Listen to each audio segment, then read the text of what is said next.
Mali's military authorities reject any foreign interference amid regional efforts to secure the release of ousted president. Rival factions in Libya take concrete steps towards ending their hostilities and the long-running conflict in the country. And thousands displaced in Kenya amid rising water levels in 5 lakes that sit on the Rift Valley. Hello and welcome to Africa Live. As always, great to have you with us. I'm Richard Nta, live in Nairobi. And for those of you joining us from across the continent and around the globe, we thank you for joining us. Let's take a look at other stories making headlines this hour. We look at how African countries are leveraging on the economic disruptions caused by the coronavirus pandemic, and how a helicopter pilot in South Africa is living his dream as he helps in protecting wildlife. Once again, welcome to Africa Live. I'm Richard Nta. So good to have you with us. Let's begin in South Sudan. At least 17 people have been killed after a cargo plane crashed after takeoff from Juba Airport on Saturday morning. Now, 2 crew members are among the dead. According to witnesses, 1 person survived the incident and was rushed to hospital in critical condition. Authorities at Juba International Airport say the plane was en route to the states of Awel and Wau. The cargo plane was also carrying motorbikes, spare parts, food items, and staff salaries for an NGO. Aviation authorities will investigate the cause of the accident. The plane is reported to belong to Southwest Aviation. A plane from the same company crashed back in 2018, killing several people. The latest incident prompted President Salva Kiir to ban planes spanning 20 years of service from transporting people, limiting them to cargo. All right, to bring us up to speed, we have our Juba correspondent live on the phone, Patrick Oyet. Patrick, thank you for joining us here on Africa Live. Let's get straight into it. Patrick, we understand this accident happened in the morning hours. What's the latest, and have casualty figures changed? Patrick? Yes, Richard, this accident happened in the morning, just about 10 minutes to 9 a.m. in the morning local time. Of course, the number of the people who died coming to 17 has actually been a lot of change, because the first report we had was that 7 people died, but now, of course, we have 17. And also remember that we have not been unveiled yet the manifest that indicates how many people were on that plane, who are they. This is not yet out, so we are still monitoring the situation. We think perhaps when they avail the manifest, the number of the people who have died could rise. Of course, the one person that has survived is in the hospital. The doctors are saying he's safe. He has not broken any bone, and they are managing the situation. He's now out of danger. So that is the only person who survived out of that accident. Of course, as you rightly say, same company, Southwest Aviation, in 2018 they had a crash. Not only that, another company also had a crash just last week in Jonglei State, and that shows that that kind of accident is becoming really common in South Sudan. So we are waiting to see if the manifest is availed, if that 17 is the exact number of people who lost their lives, or the number is even more. It was a cargo plane. It was hired by non-governmental organizations to take salaries for their staff, and also, of course, even though it was a cargo, it was carrying money, it was carrying other goods, people were also there, which is a common practice in South Sudan, that you find cargo planes that carry people. So that is what we have so far on the ground. All right, Patrick, thank you for those insights. But before I let you go, what are authorities in South Sudan likely to do to enhance the safety of airport transport in the wake of this tragedy? Yeah, the authorities are saying, first of all, based on what has happened last week and this that has happened today, they are going to ensure that they carry out a full investigation to ascertain exactly why these accidents are very common, and then they are going to come up with measures. For example, one of them that you already mentioned is banning planes that they believe are already very old and could not be safe for the people. But then the challenge here is that the problem of roads, the roads are in a very dilapidated condition, and many parts of the country during rainy season, such as at this time, cannot be accessed by road. So the only reliable means of transport that people depend on are the planes, and that's why people are desperate to get even into cargo planes to go to wherever they want to go. Some of these would like to go and take goods to their families. They want to go to their families. There is no way of getting there. Some even are sick people who are transported from the villages to come to the urban centers to access medical services. So it is going to be also very difficult for the government to really come up with proper control measures that people will follow unless other means of transport are really available. So yeah, we hope by Monday there will be a statement by the airport authorities, the Ministry of Transport, to tell us exactly what more they are going to do to ensure people are more safe when they're traveling by these airplanes. All right. Well, not a promising note to end on, but Patrick, we appreciate your insights. Thank you for keeping a close eye on that story. Patrick Ayet speaking to us live from Mali. Let's turn our attention to Mali now. The military junta there ousted President Ibrahim Boubacar Keïta earlier this week and says it will reject any foreign interference in the country's affairs. A coalition of opposition parties which has been backing the junta said Keïta is safer with them for now. A delegation of the West African bloc, ECOWAS, has arrived in Mali with the hope of restoring order. African leaders have asked participants of the mutiny to reinstate democratic structures in the country and return to the barracks. CGTN's Deji Badmus has more on that story.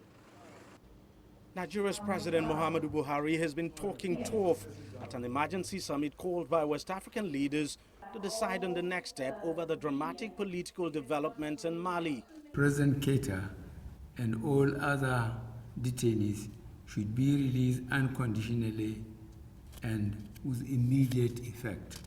And he didn't end there. It is time for the unconstitutional authority in Mali to act responsibly and do the needful by heeding to the above recommendations. Among those recommendations are the immediate reinstatement of President Ibrahim Boubacar Keïta, immediate restoration of constitutional order, and the release of those detained. The leaders, however, stopped short of threatening military intervention. ECOWAS need to move stronger than this. The warning signal should be clearer. In fact, they should be more affirmative on the position they want to take. You know, a military option is not ruled out. It's not ruled out. So we'll test the strength of the Malian army against the rest of West Africa. For now, the West African bloc ECOWAS is hoping diplomacy and political pressure would prevail. The days of military takeover are gone. I'm really abashed that we could have this kind of situation in Mali. I'm not saying that Ibrahim Boubacar Keïta is a good man or did well or not, but I'm saying that we must not encourage this military aspect of it. So if this one goes smoothly, unchallenged, the tendency is that it will be warming up in other places. Mali's opposition parties and civil groups are another hurdle in getting the president reinstated. Many have welcomed the coup and previously insisted that President Keïta should step down. The coming days are no doubt very crucial for Mali. If the ECOWAS delegation fails to convince the military group behind the coup to give up power and reinstate democratic institutions, then the use of force may not be completely ruled out. Deji Badmus, CGTN, Lagos, Nigeria. Meanwhile, opposition supporters in Mali have been celebrating the overthrow of President Ibrahim Boubacar Keïta. In their thousands, they packed Bamako's Independence Square on Friday to celebrate the junta's takeover. The square is the birthplace of a months-long protest movement against the president. Draped in the country's national flag, many hailed his ousting as a victory for the Malian people. Protesters claimed Keïta failed to revive the economy and tackle corruption. The coalition which ousted the president has promised to respect international agreements as it discusses how to organize a transition to civilian power. Let's turn our attention to Libya now, where Libya's rival factions have declared a new nationwide ceasefire. The government of national accord and the Eastern Parliament have both called for the resumption of talks and a complete halt to all hostilities. The GNA is also calling for a general election next March. Here is Adel Al-Makhroui with more. Libya's GNA administration in the west and the parliament in the east are calling for a new ceasefire. Fighting has unofficially ceased along the Sirt and Al-Jufra line, but these political rivals have not agreed on how these two areas should be managed. The Libyan parliament wants to make Sirte the ruling city for Libya's transition. The GNA is refusing this because it wants to make it a military buffer zone between the western and eastern fighters. This complicates the new initiative. Also, who will protect that city? The western militias or the LNA forces, which neither rival parties recognize? Libyan politicians from both sides have agreed to resume oil production, the revenues of which will be collected by the national oil company. They say no government should gain access to these accounts before a political agreement is reached. It's why the rival factions want political and military talks to resume immediately, a step that has seen all previous agreements collapse.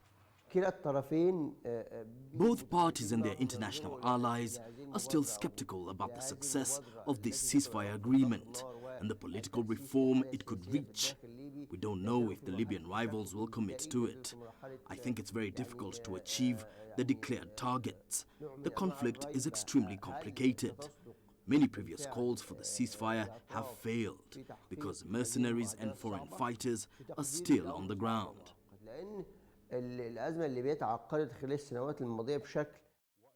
Faiz al-Sarraj, the head of the GNA, and Aqil al-Saleh, the Speaker of the Parliament, both say they want to disarm the militias and expel all foreign fighters. They have different interpretations, though, of what militias are. They also appear to have no common vision of what a unified national army or police forces should look like. So far, Khalifa Haftar, the man who manages the Libyan National Army, has not publicly endorsed the new initiative. Haftar also manages the UN military talks. If he is not on board the initiative his allies in the parliament have declared, it is very unlikely for it to succeed. Adil Mahroui, CGTN, Cairo. To Kenya now, where thousands have been displaced by rising water levels in 5 lakes that sit on the Rift Valley. CGTN's Robert Nagila visited Lake Baringo, one of the affected lakes whose water levels are still rising. Residents who live around Lake Baringo, a freshwater lake about 320 kilometers from the capital Nairobi, have different theories on why water levels have risen exponentially. Some blame the rain. Every evening, in the morning, at night, we are experiencing rain. Others, like Esther Cheritoy, whose house has been submerged, puts it down to geographical activity. Earthquake every day, 4-5 times a day. What is certain is the swelling lake has expanded about 6 kilometers inland, engulfing everything in its path and displacing thousands. As her neighbors salvage what's left of their property, Esther is still unable to access her home. Help has yet to arrive. We need iron sheets to rebuild our homes, and secondly, we need food. A boat ride inland reveals the extent of the devastation. Hundreds have lost their livelihoods as farmlands and businesses, including hotels and schools, have been swallowed by the lake. Along the shores, there are hotels like Soy Lodge.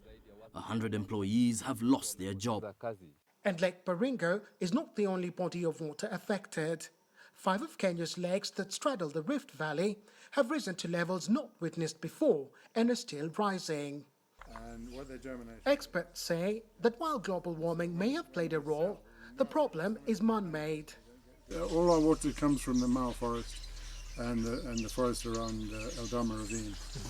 And all those areas are being chopped down. So basically what is happening is that we're getting flash floods coming down. And plus a lot of silt. So the silt is bringing the bottom of the lake up. As if the COVID-19 pandemic was not enough, the swelling lake has flooded the local health center at Kambia Samaki. In early 2019, I was in this same area covering a drought that claimed dozens of lives, claimed hundreds of animals, and left thousands of people dependent on humanitarian assistance. Now, it's not uncommon to find locals fishing by the highway.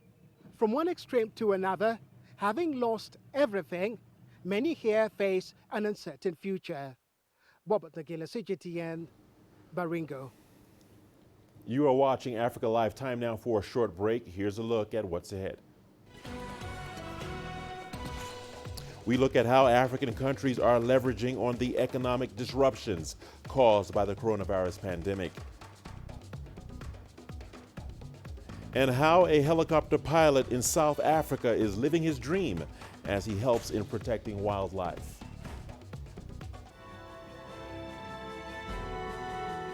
Kenya's Turkana has its place inscribed in history. It's the cradle of mankind. But drought, floods, poverty, and now COVID-19 seem to have conspired against the Turkana. Just how are they dealing with their situation? Join me, Daniel Arab Moi, from Turkana, Kenya.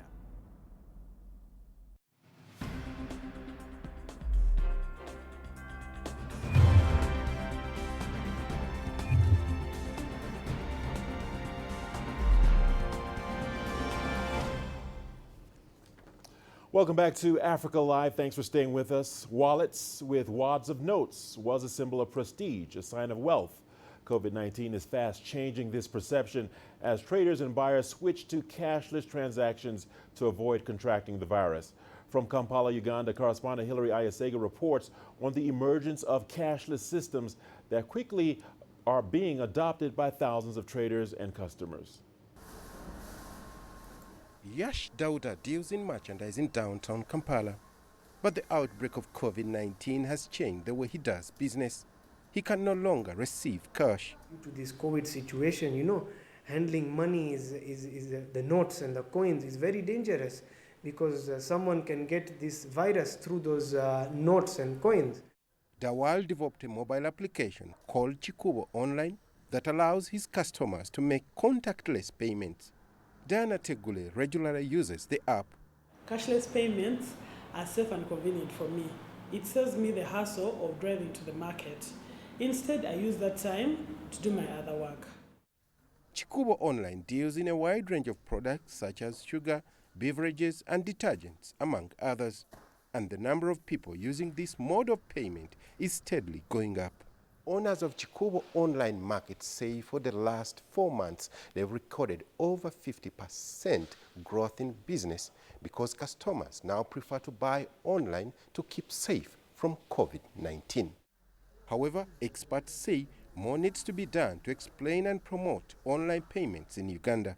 We need to get to a point where Momo Pay or Airtel Pay or whatever you call it, like what M-Pesa has done in Kenya with Pesa Pay, where every corner shop, has a Pesa Pay number. So it means that you have demystified being able to receive digital payments. And that's the kind of direction you want to go into. But like any other business, this one also has challenges. Hackers hitting your accounts and your money disappearing. And I think that's the biggest challenge. And we've had quite a number of similar cases or such cases in this market. And so you need to work on the attitude of the people, the fear that they have. But as the new normal takes shape, cashless payments could soon become the future of doing business in Uganda. Hilary Ayasega, CGTN, Kampala, Uganda. In Kenya, tourism is among the many sectors hit hard by the coronavirus pandemic, but there's hope for recovery as domestic travelers head out to the country's main national parks. CGTN's Joy Karuki Juma with that story. Let's take a look. Safari camps in Kenya's Samburu National Reserve are usually packed during the high season between July and September, but not this year. COVID has changed tourism a lot. We have a decrease of tourists. That's because of their flight were cancelled. And lots of people, I must say, they have lost their jobs. And in high season, you find all the vehicles are full. We also even have to hire. Even before the COVID came, we had lots of bookings, but after a while, lots of cancellation. Tourist activities halted several months ago as Kenya entered a coronavirus lockdown. With the easing of restrictions, domestic visitors are taking advantage of discounted rates. We came back in the month of July start of July, and now the season is picking up. Most of them are domestic, resident and citizens, but we are hoping by the end of the month or month of September, we'll be receiving many guests from outside the country. Safari camps have adopted strict measures for the safety of guests, as well as staff. Check-in processes have also changed in the COVID-19 era. The guests have to put their bags, and then they are fumigated, and then you are taking the temperature, and then you sanitize yourself, and then you come, and we have to make sure all the guests have a mask on them. They are wearing the mask all the time when in public area. And also we do the fumigation in the rooms during morning and then in the evening before guests come from game drive. It's not just the hospitality sector that is looking forward to more visitors. Tourism revenue also helps sustain animal conservation efforts. Joy Kiruki Juma, CGTN.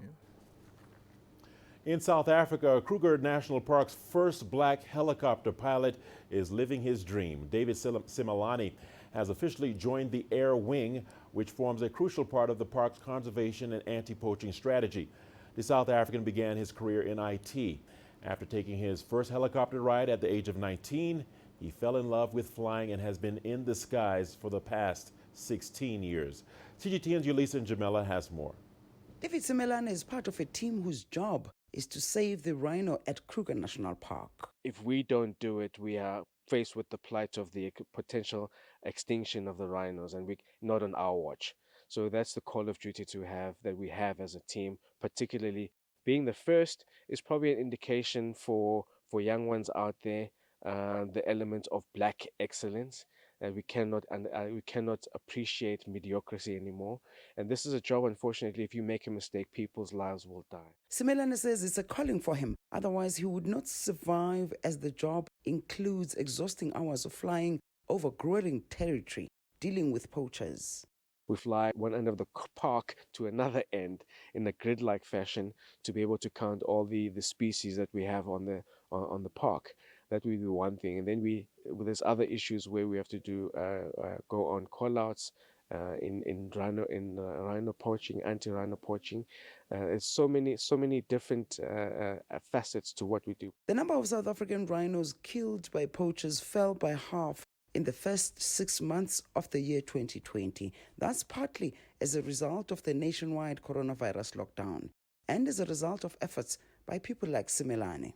To be able to do what we do and be part of the DNA of becoming the best paramilitary civilian operator in the world, it's an honor. There's nothing better than that. And working with the team that we work with are coming in this morning, and it's all laughs because we all have the same common goal, which is very hard to find. Simelane's job is complemented by other professionals surrounding him. The importance of my job. Without us, the engineers, the pilots cannot be in the air. So we need to have the aircrafts serviceable at all times if possible, so that they can do their jobs up in the sky, helping where they can. Every day is a different day. It can go from just maintaining one of the aircrafts, or there can be a snag and you have to fix that first so the aircraft can be airborne again. Every day is just a totally different day. You can never predict what is going to happen.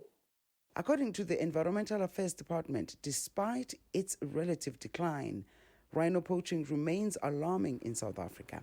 Yulisa Njamela for CGTN at the Kruger National Park in South Africa. And we're not done just yet. We've got your sports news coming up after the break. Here's a peek at that headline. In sports, Sevilla crowned UEFA Europa League champions for the 6th time with victory over Inter Milan.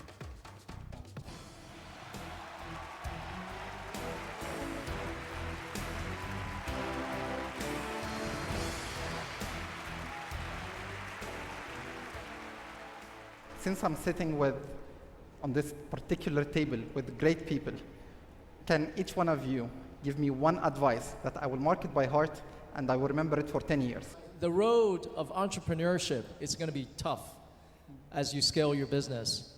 But what you shouldn't forget is you take care of your family, because if your family is happy, then they will support you.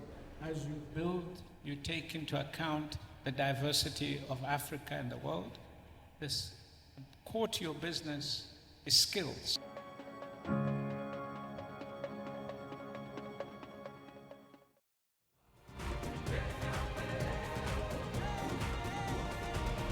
Africa Live. Find your voice.